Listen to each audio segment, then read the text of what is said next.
குயிக்காக 2 video recipe பார்த்துடலாம். First வந்து நம்ம சொரக்காய் பொரியல் பண்ண போகிறோம். அதுக்கு ஃபஸ்ட்டு எண்ணெய் சேர்த்துட்டு கடுகு, கடலைப்பருப்பு, சின்ன வெங்காயம், பூண்டு, ஒரு பச்சை மிளகாய் சேர்த்துட்டு நல்லா வதக்கிக்கலாம்.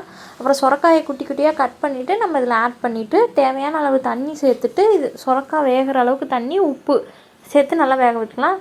இன்னொரு ரெசிபி பார்த்திங்கன்னா சேனக்கிழங்கு வறுவல். அதுக்கு வந்து சேனக்கிழங்கு குட்டி குட்டியாக கட் பண்ணிவிட்டு நம்ம வாஷ் பண்ணிவிட்டு கொஞ்சமாக புளி சேர்த்து வேக வச்சுக்கலாம். ஏன்னா அரிப்புத்தன்மை இருக்கும், அதுக்காக.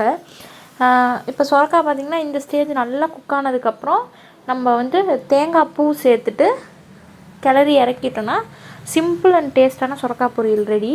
இப்போ நம்ம சேனக்கிழங்கு ரோஸ்ட் செய்கிறதுக்கு அதுக்கு ஒரு மசாலா ப்ரிப்பேர் பண்ண போகிறோம். அதுக்கு வந்து சின்ன வெங்காயம், பூண்டு, வரமிளகா, சோம்பு, சீரகம், பட்டை, கிராம்பு, ஒரு பச்சை மிளகா சேர்த்துக்கலாம். காரத்துக்கு தகுந்த மாதிரி வரமிளகா நீங்கள் வந்து உங்களுக்கு எவ்வளோ வேணுமோ ஆட் பண்ணிக்கலாம். இது கூடவே வந்து ஒரு 1.5 ஸ்பூன் அளவு மல்லித்தூள், கொஞ்சம் காஷ்மீரி தூள் கலருக்காக சேர்த்துக்கலாம். ஏன்னா வரமிளகா இருக்கனால காரம் இருக்கும்.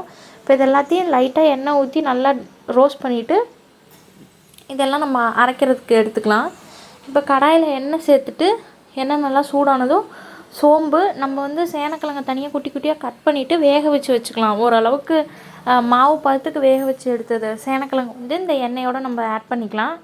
ஆட் பண்ணிவிட்டு கொஞ்சம் கருவேப்பிலை சேர்த்துக்கலாம், நல்லாயிருக்கும் வாசமாக.